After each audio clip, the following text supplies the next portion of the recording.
Gloire à Dieu, gloire à Dieu, gloire à Dieu. Bénissons le Seigneur. Soyez la bienvenue ce matin.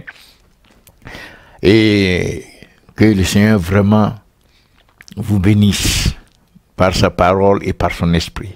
Prions encore. Père, nous te remercions pour la grâce de nous tenir dans ta présence et d'avoir l'opportunité encore d'entendre ta voix et de recevoir la substance de ta parole. Merci de nous changer ce matin parce que tu as promis que tu vas nous amener de victoire en victoire, mais aussi de gloire en gloire. Qu'aujourd'hui nous puissions passer dans une autre dimension de ta gloire. Alléluia. Merci de tout ce que tu es en train de nous donner pour que nous soyons fin prêts lorsque le Seigneur de gloire va apparaître. Merci Père. Au nom de Jésus-Christ, nous avons prié. Amen. C'est avec beaucoup de joie que je voudrais partager cette parole que je pense vraiment une grâce de Dieu, parce qu'il s'agit d'être animé par l'Esprit de gloire en attendant son retour. Être animé par l'Esprit de gloire en attendant son retour. Gloire à Dieu. Et le Seigneur nous a donné le passage dans Éphésiens chapitre 5, à partir du verset 25 à 27. 25 à 27. Je lis. Bon, là, il parle, Marie, aimez vos femmes comme Christ a aimé l'Église et s'est livré lui-même pour elle. Et s'est livré lui-même pour elle. Verset 26, afin de sanctifier par la parole, après l'avoir purifié par le baptême d'eau, afin de faire paraître devant lui cette Église glorieuse, sans tache, ni ride, ni rien de semblable, mais sainte et irréprochable, irrépréhensible. Gloire à Dieu. Jésus-Christ revient chercher une Église glorieuse. Et cette Église doit être animée déjà chaque jour par l'Esprit de la gloire. L'Esprit de gloire doit nous animer dans cette attente, dans la perspective de sa venue. Nous devons nous développer dans cet esprit. C'est l'Esprit de gloire. Il vient rechercher une Église glorieuse. Et nous voyons qu'il y a des conditions ici que Paul souligne, qui sont capitales si nous voulons être reçus réellement comme une Église glorieuse, comme des croyants qui vivent dans la gloire, enfin, animés par la gloire, l'Esprit de gloire. Il y a des conditions ici que nous allons examiner, mais nous voulons déjà souligner le fait que ce sont en quelque sorte, moi je le ressens personnellement comme des avertissements, parce qu'il dit ici, sans tache, ni ride, ni rien de semblable, mais sainte et irrépréhensible. Je me souviens, ceci me rappelle une expérience, le Seigneur Jésus, j'étais face à lui, mais dans mon zèle de le toucher, de l'embrasser, quand j'ai fait le geste, je ne pouvais pas. C'est comme s'il y avait une barrière. Je ne pouvais pas le saisir. Je ne pouvais pas m'approcher davantage. Et le Seigneur dit, regarde, j'avais porté une robe blanche. Regarde du côté du cœur. Et quand j'ai regardé du côté du cœur, il y avait une tache chocolatée. Et il m'a dit, prends le livre de Pierre. Et quand tu auras assimilé et que cela sera passé dans ta vie pratique, alors tu pourras aider l'Église. Alors tu pourras aider l'Église. Donc ici, ce qui était sûr, c'était une tâche. Et ici, la Bible dit sans tâche. Une Église glorieuse sans tâche. C'est-à-dire les vêtements ne doivent pas être souillés, ni rides, ni rien de semblable. Alléluia. Mais sainte et irrépréhensible. Que le Seigneur nous aide. Donc moi je le ressens ici encore comme un avertissement. Un avertissement. Parce que une chose est certaine, selon la parole, le Seigneur ne va pas venir recevoir une église qui est remplie de désirs charnels, de convoitise de la chair. Il ne va pas venir chercher une église qui a l'amour de l'argent, l'amour des plaisirs de ce monde, qui s'adonne aux choses et qui est attaché par les choses de ce monde, qui n'arrive pas à se détacher. Alléluia. Donc, je sens qu'il y a, à travers ces points, il y a un retour sur la sanctification absolument nécessaire. Pas un retour, une sorte d'approfondissement de la sanctification. Aussi bien dans l'apparence que dans l'intérieur moral, et plus en profondeur même, dans le cœur, la sueur à la fois de l'apparence, au niveau de l'âme, et au niveau profond du cœur. Donc, ici, Paul, sans le dire explicitement, présente en quelque sorte des avertissements par rapport à la venue du Seigneur. Le Seigneur ne va pas prendre une église qui n'est pas glorieuse. Et Paul insiste ici, et il dit que lorsqu'il va paraître, en anglais même c'est encore plus fort, parce qu'il dit qu'il vient pour recevoir à lui-même. C'est pas juste paraître devant, mais il reçoit à lui-même. Il y a une sorte d'union profonde, une union parfaite. Mais pour que cela soit, l'Église doit être sanctifiée dans une certaine dimension. Et la Bible dit ici, au verset 25, Marie, aimez vos femmes, oui d'accord, comme Christ a aimé l'Église, mais regardez, et s'est livré lui-même pour elle. Nous voyons ici que il y a un sacrifice, s'est livré lui-même pour son Église. Il s'est livré pour que l'Église soit sanctifiée. Il s'est livré par son sang pour que l'Église soit purifiée, pour que l'Église soit à même d'être recevable par lui. Il s'est livré, ça veut dire que Christ a payé un prix capital. Il s'est livré lui-même.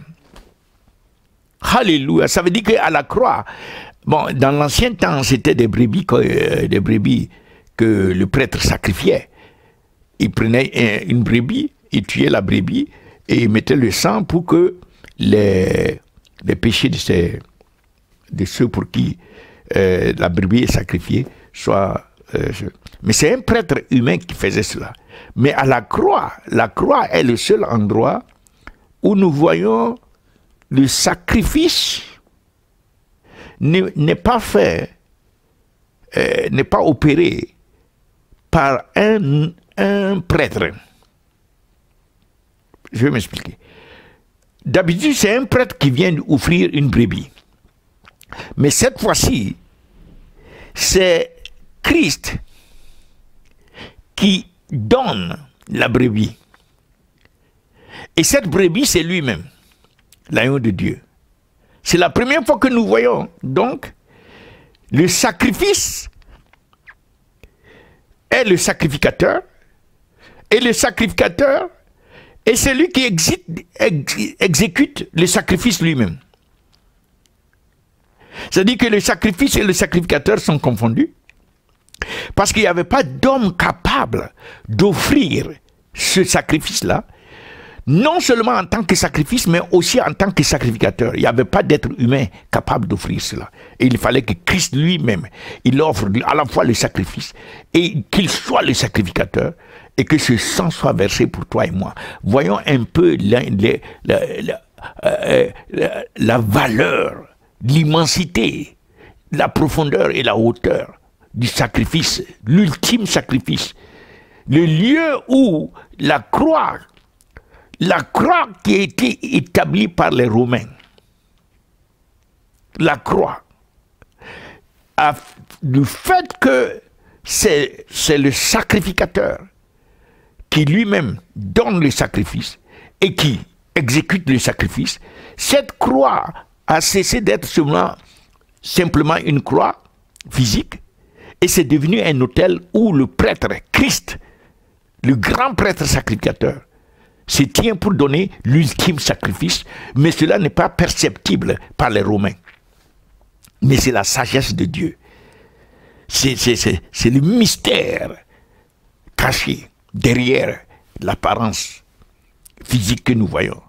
Il y a le grand prêtre sacrificateur, Christ, selon l'ordre de Melchizedek, qui était en train d'offrir l'ultime sacrifice. Et la Bible dit que cet homme, dans Hébreux 10, 12, que cet homme, celui-là, pas un autre, après avoir offert un seul sacrifice pour les péchés, oh gloire à Dieu, c'est assis à la droite de Dieu le Père. Alléluia, attendant que ses ennemis soient faits de ses marchepieds. Donc, regardez un peu, c'est un tel sacrifice parfait, par un sacrificateur parfait, plus que tous les autres sacrificateurs. Pas selon l'ordre de Lévitique, de Lévi, mais selon l'ordre de Melchizedek. Afin de la sanctifier. Donc notre sanctification initiale, la sanctification initiale,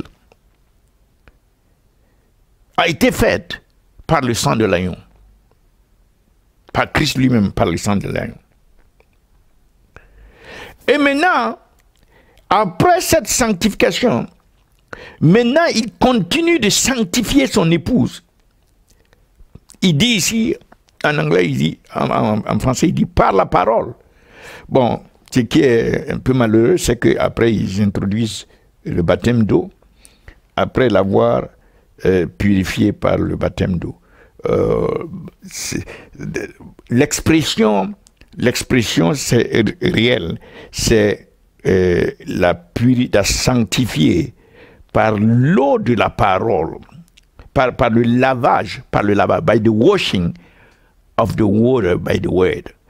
Donc par le lavage de l'eau de la parole. L'eau ici typifie symboliquement la parole. C'est la parole qui lave. Et le lavage, c'est un lavage, parce que Paul ici, l'idée ici, ce n'est pas le baptême. L'idée ici, c'est que Paul réfère à la pratique des Juifs qui croient que ils peuvent se laver et se sanctifier, se purifier. Ils sont tellement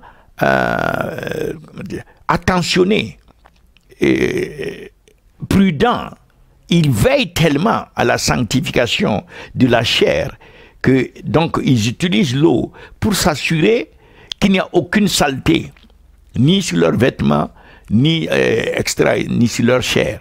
Donc d'une manière physique, c'est l'eau qui est utilisée par les Juifs et ils mettent tellement d'attention pour la purification de la chair que Paul a utilisé cette pratique pour parler de quelque chose de spirituel en disant que Christ, de la même manière, mais pas avec la même substance, Christ lave son épouse, comme les Juifs se lavent eux-mêmes, ils lavent leurs vêtements, tout. Il lave son épouse par l'eau, comme eux aussi ils utilisent l'eau, mais cette fois-ci, c'est l'eau de la parole. L'eau de la parole. Alors que les Juifs utilisent l'eau naturelle pour s'assurer qu'il n'y a pas de saleté physique sur la chair et les vêtements et tout ça. Donc c'est une comparaison pour que les Juifs comprennent ce que Christ a fait spirituellement en lavant Christ est en train de laver son Église. Après l'avoir sanctifié par son sang, il est en train de laver son Église par l'eau de sa parole. Ce n'est pas par le baptême d'eau. Le baptême d'eau, c'est pour exprimer quelque chose qui a eu lieu sur le plan spirituel. On est mort avec Christ, enseveli avec Christ et ressuscité avec Christ. Donc il y a un témoignage publiquement pour dire que bon, j'ai reçu Christ et je suis né de nouveau, ma vie est transformée.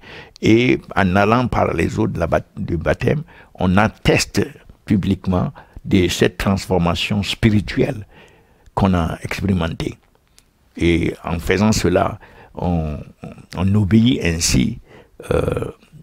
Mais ce n'est pas ce baptême d'eau qui va amener le salut. Ça n'amène pas le salut. Ça, c'est un témoignage que nous faisons et un engagement de continuer dans cette nouvelle vie jusqu'à son retour. Ce n'est pas à confondre avec le salut. Ça ne fait pas partie du salut. C'est une œuvre d'obéissance et de pratique pour attester. Maintenant, concernant le temps de la préparation de l'Église, nous voyons comment Christ procède. C'est par le lavage d'eau, par sa parole. On va y revenir. On va y revenir. Parce que dans Jean chapitre 17, nous voyons qu'il avait déjà annoncé dans sa prière sacerdotale, il avait déjà annoncé que il prie pour que les disciples soient sanctifiés par la parole. Jean chapitre 17, au verset 17. Et il dit ceci, il dit, sanctifie-les par ta vérité. Par ta vérité. Ta parole est la vérité. Donc c'est la vérité de la parole qui sanctifie. C'est la vérité de la parole qui lave. Alors nous retournons ici. Donc Christ est en train d'utiliser sa parole, la dimension de la vérité vivante, la vérité de sa parole. Il dit, je suis le chemin, la vérité et la vie. Donc il est en train d'utiliser la vérité de sa parole pour sanctifier et préparer son Église.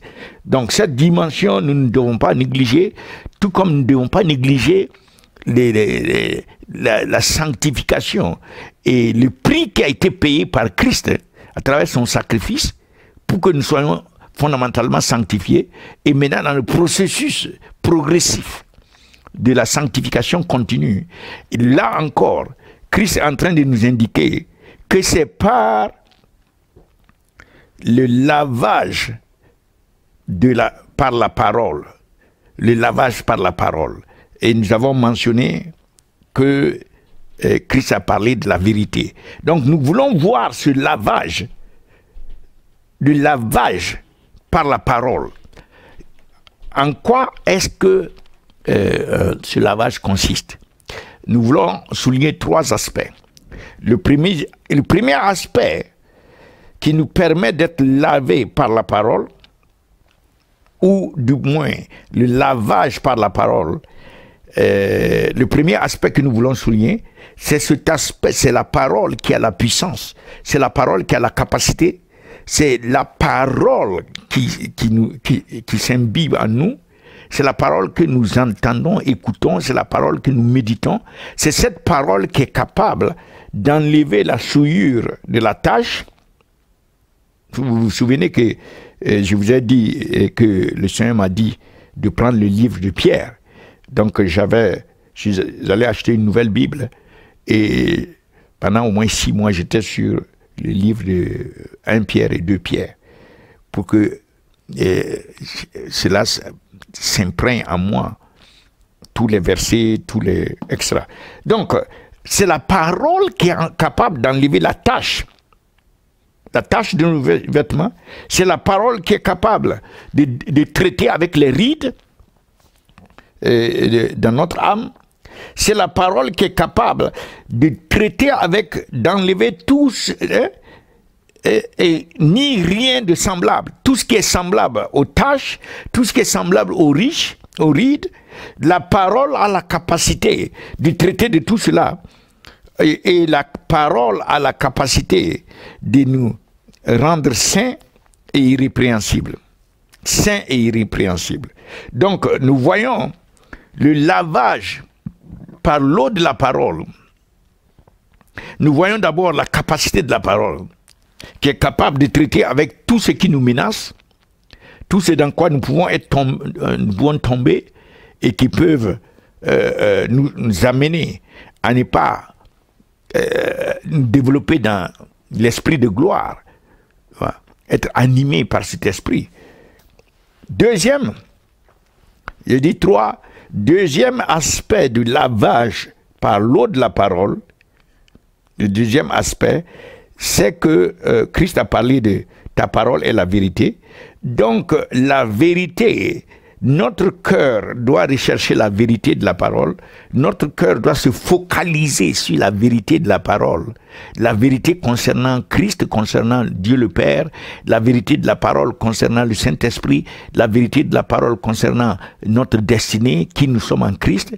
La vérité de la parole concernant les caractéristiques de nos relations avec à la fois Dieu et avec les uns les autres, parce qu'il a dit aimer Dieu et aimer les autres, etc. Donc la vérité de la parole, la vérité de le lavage par l'eau de la parole, c'est focaliser nos cœurs et rechercher tellement la vérité de la parole que cela doit nous amener en réalité à aboutir à Christ. Cela doit nous amener nos cœurs à commencer à voir Christ dans sa parole. Christ est la parole. Donc la vérité, il dit, je suis le chemin, la vérité, la vie. Donc la vérité de la parole qui doit nous sanctifier. Nos cœurs doivent tellement poursuivre cette vérité que nos cœurs doivent recevoir la révélation de Christ. Grandir dans la révélation qui est Jésus-Christ. Si nous disons que nous méditons la parole et que nous ne voyons pas Christ, c'est qu'on n'a pas bien médité. Et la méditation était des travers. Il faut absolument que la vérité qu'est Christ puisse triompher dans nos cœurs, puisse devenir la chose centrale sur laquelle nos cœurs sont focalisés. Quand nous prenons la parole de Dieu, nous cherchons plus la vérité que les bénéfices physiques, les miracles, etc., etc. Il faut que nous recherchions la vérité. C'est-à-dire connaître la vérité. La vérité doit être la chose la plus chère. Sans vérité, il n'y a pas d'union. Ça doit être un principe fondamental. On ne peut pas s'unir comme les gens de la tour de Babel. Parce que comme il n'y avait pas la vérité, mais il y avait l'unité, l'esprit d'unité, ils étaient unis. Dieu a séparé ces gens-là. Il y a des gens aujourd'hui qui vont venir rechercher avec nous l'unité, comme par exemple les musulmans ou bien d'autres religions, etc. Mais on ne partage pas la même vérité. Donc il n'y a pas d'unité possible. Ils sont en train de bâtir une seule religion, c'est pas possible. C'est impossible. En tout cas pour ceux qui sont en Christ, ceux qui recherchent la vérité qui est Christ, sans la vérité qui est le fondement, le roc sur lequel tout doit être bâti, il n'y a pas d'unité. L'unité ou l'union ne peut, même l'unité, quand Christ va venir ici, on n'est pas dans la vérité, on ne parle pas. Bon, le deuxième aspect, c'est ça. Le premier, c'est de comprendre les caractères capable, puissant de la parole pour traiter avec tout ce qui peut nous souiller, tout ce qui peut nous bloquer par rapport à la venue de Christ. La parole est capable de traiter de tout cela. Deuxièmement, pour avancer dans cette préparation, pour que l'esprit de gloire nous anime, nous devons tout fonder sur la vérité de la parole. Nous devons nous focaliser sur la recherche de la vérité de la parole. Et troisièmement, nous devons comprendre que cette vérité de la parole, ce n'est pas en termes de piocher un verset ici selon des besoins, piocher un autre verset ici rapidement. Non, ce n'est pas en ces termes-là. La vérité de la parole, c'est s'établir une discipline qui va faire en sorte que la parole, nous permettons à la parole de nous saturer, nous permettons à la parole de nous remplir, et nous permettons à la parole, c'est une discipline que nous devons nous imposer tous les jours, où la parole doit dicter notre comportement quotidien. La parole que nous méditons doit diriger, décider de ce que nous allons vivre dans la journée. Il nous faut nous fonder sur la vérité de la parole de cette manière. C'est-à-dire permettre à la parole d'être le déterminant, la priorité, et ce sur quoi nous fondons notre comportement, notre conduite quotidienne. Alors, à ce niveau-là, plus nous sommes réellement remplis de la parole, et plus nous avançons dans ce sens où notre vie est déterminée, non pas seulement en termes d'avoir des informations ou bien des révélations, mais une transformation qui s'opère en nous chaque jour. Nous devons, cela doit nous amener à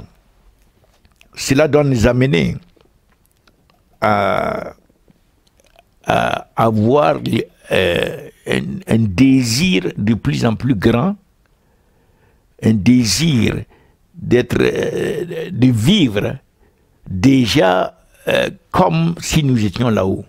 C'est-à-dire que nous ne nous sentons pas, de plus en plus nous nous sentons mal à l'aise dans ce monde. De plus en plus, plus nous sommes transformés, plus ce monde n'est pas approprié pour notre existence, en quelque sorte notre existence. Nous ne sommes pas à l'aise. C'est comme si ce monde réellement, nous vivons que c'est comme si ce monde n'est pas chez nous. Ce monde n'est pas notre maison, comme on dit home. Nous ne sommes pas à la maison. Nous sommes des pèlerins. Nous sommes des passages. Ce monde n'est pas pour nous, c'est pas là où nous voulons nous enraciner. Non, nous sommes étrangers à ce monde. Comme cela est dit dans la Bible, dans plusieurs passages. Dans Pierre, par exemple, 1 Pierre 1, versets 16 et 17. Il dit que nous devons être saints parce que lui, il est saint. Et il continue pour dire, si nous considérons Dieu comme notre Père et que nous l'appelons Père, nous devons savoir que ce Père-là ne juge personne selon, il ne fait pas, il ne considère pas, il ne fait pas des jugements en termes de il juge selon l'œuvre de chaque personne. Il juge. Et si nous comprenons cela, ça veut dire que nous devons vivre sur cette terre-là avec crainte. Avec crainte. 1 Pierre 1, verset 17, verset 16 et 17. Donc le commandement d'être saint doit nous amener de vivre avec crainte parce que Dieu le Père, notre Père de grâce, va juger tout le monde en fonction de ses œuvres. Je ne pense pas que ce soit pour être condamné ou ne pas être condamné, mais c'est que il y a une sanction de nos œuvres par le Père. Et la Bible commande en ce moment de vivre sur cette terre-là avec crainte. Et l'apôtre Pierre a dit plus dans son épître, qu'il faut rejeter les convoitises de la chair qui font la guerre à nos âmes. Donc voilà les 3 aspects pour le lavage par l'eau. Et nous avons dit, le premier aspect, c'est que la parole est capable de traiter avec tous les aspects de notre sanctification nécessaires pour que nous puissions grandir et être animés par l'esprit de gloire. Deuxième aspect, la parole contient la vérité dont nous avons besoin, cette vérité qui nous amène, sur laquelle nos cœurs doivent être focalisés et qui va nous amener à connaître de plus en plus Christ, à voir de plus en plus Christ dans sa parole. J'ai envoyé un texte ce matin à quelqu'un pour lui dire, en Afrique, pour lui dire que voilà le message que j'ai reçu pour toi, le Seigneur veut que tu le connaisses dans sa parole. C'est cela. C'est-à-dire focaliser nos cœurs sur la vérité de la parole jusqu'à ce que nous grandissons dans la connaissance de Christ, dans sa parole. C'est cela la direction de la bonne méditation. Le troisième facteur, comme nous venons de dire, c'est d'arriver à se saturer de la parole de telle manière que nos pensées sont transformées, mais aussi nos désirs et nos vies sont affectées de telle manière que la terre devient un lieu où c'est de moins en moins chez nous. Et c'est le ciel qui est de plus en plus chez nous. Donc il y a un processus qui se déclenche. Et c'est dans cette dimension de lavage par la parole, la vérité, que nous grandissons dans l'esprit de gloire. Nous serons de plus en plus animés par l'esprit de gloire. Père, je prie pour chacun d'entre nous, tous ceux qui ont écouté ta parole, afin que ta parole produise des fruits, afin que nous rentrons dans la dimension où réellement nous sommes lavés quotidiennement par la vérité de ta parole, lavage par l'impact, la puissance de ta parole. Alléluia. Que nous puissions être aussi transformés pour voir Christ à travers la vérité de ta parole, dans ta parole, grandir dans la connaissance de Christ dans la parole, et aussi grandir dans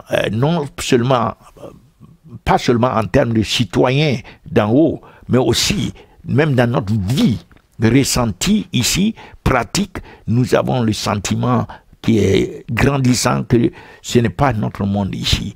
Nous n'appartenons pas à ce monde, non pas seulement du point de vue du principe, mais aussi du point de vue de la vie même qu'il y a. Cela ne nous attire pas, nous sentons étrangers dans ce monde et nous aspirons à la vie au ciel. Alors que chacun d'entre nous puisse grandir vraiment, animé par l'esprit de gloire, parce que Christ vient recevoir une église glorieuse, que nous soyons prêts dans ce sens, et que lorsqu'il va venir, vraiment qu'il reçoive ce à quoi il s'attend, ce pourquoi il a versé son sang, et ce qu'il est en train de préparer par sa parole, qu'il reçoive réellement à travers nous-mêmes ce qu'il a désiré, ce qu'il a recherché, ce pourquoi il a payé le prix. Qu'il en soit ainsi pour chacun d'entre nous. Au nom de Jésus-Christ, nous avons prié. Amen. Je prie maintenant pour tous ceux qui ne connaissent pas le Seigneur Jésus-Christ. Vous dites, Seigneur Jésus, je reconnais que je suis pécheur, et maintenant, je me repens de mes péchés, et je te demande de me pardonner et de me laver par ton sang. Je crois dans mon cœur que Dieu t'a ressuscité de la mort, et tu es monté en gloire. Tu vas revenir bientôt. Tu vas revenir pour me chercher, afin que là où tu es, j'y sois aussi. Donc aujourd'hui, je t'ouvre mon cœur. Je te demande de venir dans mon cœur. Sois mon Seigneur et mon Sauveur. Seigneur Jésus, je te soumets ma vie. Je ne veux plus vivre par moi-même, mais que toi tu vives en moi. Alléluia, que je puisse te connaître et grandir dans cette connaissance, que je sois animé de l'esprit de gloire jusqu'à ton retour. Merci Seigneur Jésus. Au nom de Jésus, nous avons prié. Amen. Tu es béni, et si le Seigneur revient aujourd'hui, nous partons tous ensemble. Gloire à Dieu et un enfant de Dieu. Que le Seigneur vous bénisse. Je prie pour les malades. Seigneur, que tu fasses grâce, que ta parole que tu as envoyée pour guérir, Jésus, Seigneur, que tous les malades reçoivent cette parole vivante qui est Christ et qui reçoivent à travers les meurtrissures de cette parole vivante, qui reçoivent leur guérison maintenant au nom de Jésus-Christ. Je maudis tout virus, je maudis toute attaque de l'ennemi, tout hôtel qui vous réclame, je détruis tout cela au nom de Jésus-Christ. Je vous couvre du sang de Jésus-Christ, vous et vos familles, et je proclame que vous vivrez, vous ne mourrez pas pour déclarer la gloire de Dieu. Que le Seigneur vous bénisse et vous prospère, que le Seigneur vous garde, que le Seigneur se manifeste à vous et que nous puissions nous retrouver très bientôt encore pour continuer de partager sa parole. Au nom de Jésus-Christ, nous avons prié.